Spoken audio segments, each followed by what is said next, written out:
over to the United Kingdom, where a migrant sex offender who was mistakenly released from prison has been recaptured following a manhunt.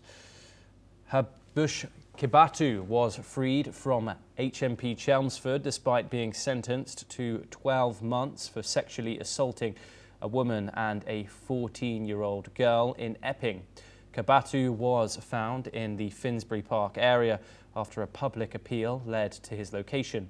He was arrested by the Metropolitan Police and will be returned to prison. The mistake occurred when Kibatu was released instead of being deported. CCTV footage showed him in Dalston. Earlier, Kibatu's release sparked protests and an independent investigation had been ordered by Justice Secretary David Lammy to determine how the release occurred. A police officer has been suspended with claims that staffing shortages may have contributed to the mistake. Now joining us to discuss this is Keith Vaz. He is a former UK minister and he joins us live from London. Keith, of course, we can file this into the many errors and controversies of the Metropolitan Police over the years. How will this be analysed by the Met and, of course, the British public? Good morning, Thomas from London. It's interesting for your viewers to see two stories coming out from Europe. One where somebody actually breaks into the Louvre and steals very, very important jewels.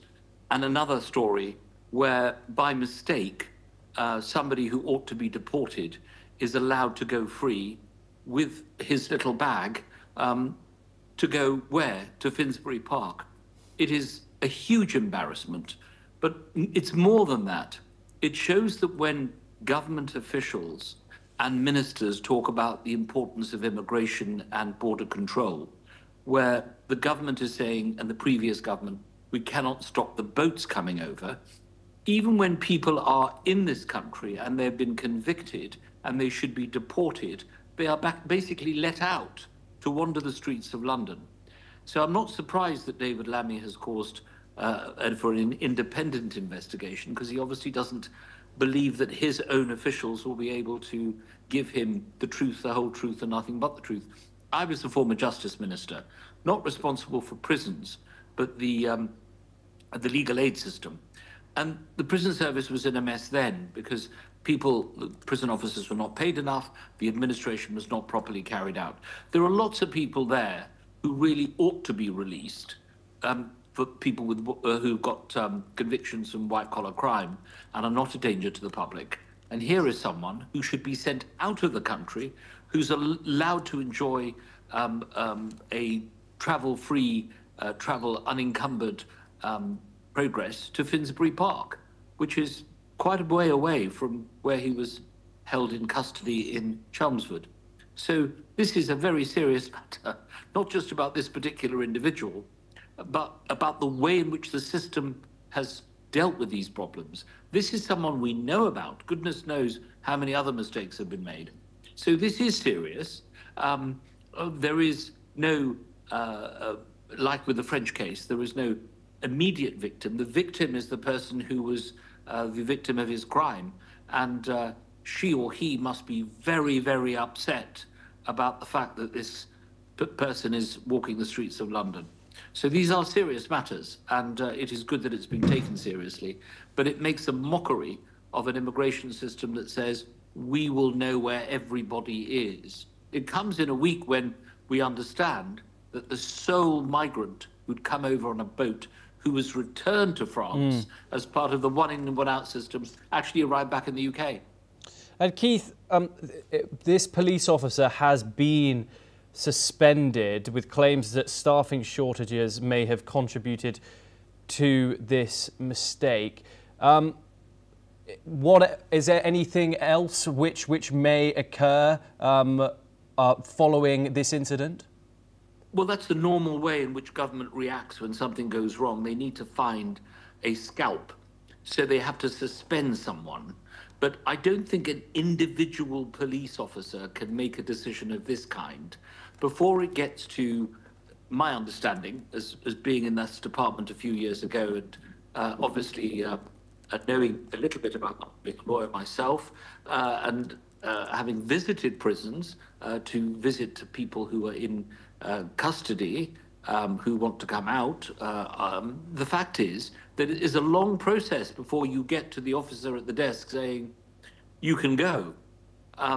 Normally, you have to go through many, many hoops to get to that process. So they found a scapegoat, of course, the man who opened the door, presumably. But the fact is, it's a more serious case than this. If a judge orders a removal, and this is supported by the Home Office, the person should be removed immediately. I know of cases where people are removed immediately. They're taken from the prison straight to the airport, and they're sent back to their country of origin. Now, the question to be asked is, why, after all these years talking about migration, is this not being done? So this whole kind of drama of chasing this man around London, imagine the amount of police officers involved, the public being concerned, the victim being concerned, all because of a mistake of this kind. These are very serious matters, Thomas, and they need to be addressed in a very serious way. Indeed, Keith, and do stay with us. We have more news coming out of the United Kingdom. A new report by the think tank Autonomy Institute has raised serious questions about the link between political donations and public spending in the United Kingdom. The research reveals that companies donating to the ruling Labour Party were awarded contracts worth nearly $168 million in the party's first year in government. The study found more than 100 firms had donated money to political parties and later won government contracts, a pattern that continued from previous Conservative governments. Watchdog groups say the findings show a systemic conflict of interest that risks eroding public trust, calling for stricter rules and even a ban on political donors receiving public contracts. The report names major firms including Baringa Partners, Grant Thornton, PwC and Microsoft, companies that have contributed to both Labour and Conservative campaigns. Labour Party and the companies mentioned are yet to respond. Keith, how damaging is this report to the public trust in government, especially as it hangs by a thread right now? Well, I wouldn't say, Thomas, it hangs by a thread. It's got a majority of 130. I think credibility probably is hanging by a thread. The government of Keir Starmer is not going to fall tomorrow. But it's damaging, as you say correctly, to the reputation of government as a whole. Because, of course, we've just come out of the COVID inquiry, where a number of companies were found to have been awarded millions of pounds worth of contracts for masks and for equipment that did not, masks that didn't fit, and equipment that didn't work and wasn't fit for purpose. That went along following the issues to do with procurement for that particular crisis. This is very disappointing. I would have thought that the Labour Party would have been much more careful in dealing with this matter, because Keir Starmer did say he wanted to do things differently. I don't think he knows about every single contract that's awarded, but I think probably where we should go is to a situation where any company that donates money should not receive a contract. I think the reporters are quite right. I think that's what the public would expect. What we will now have is a huge row in Westminster, one party accusing the other party, and the only parties that probably will be quite happy about all this are the Greens, the Reform Party, and the Liberal Democrats who've never been in government. And they'll say, well, we told you so.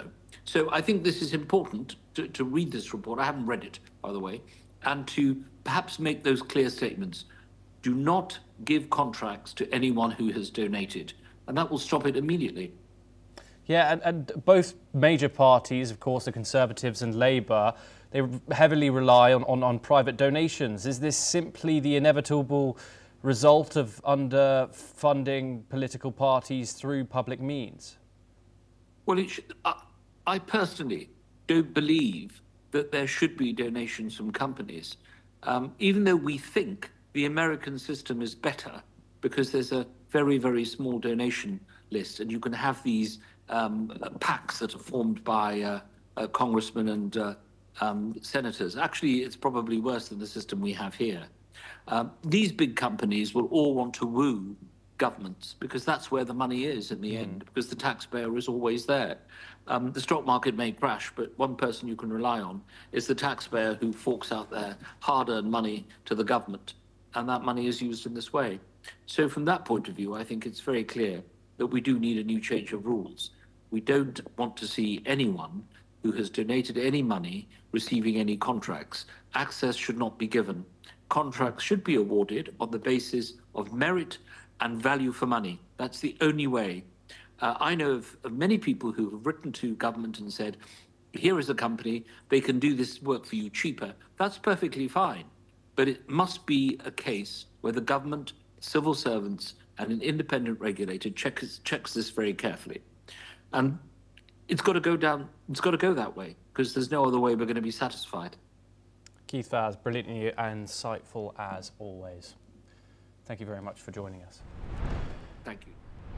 We now move on and over to Ireland, where Catherine Connolly, a veteran law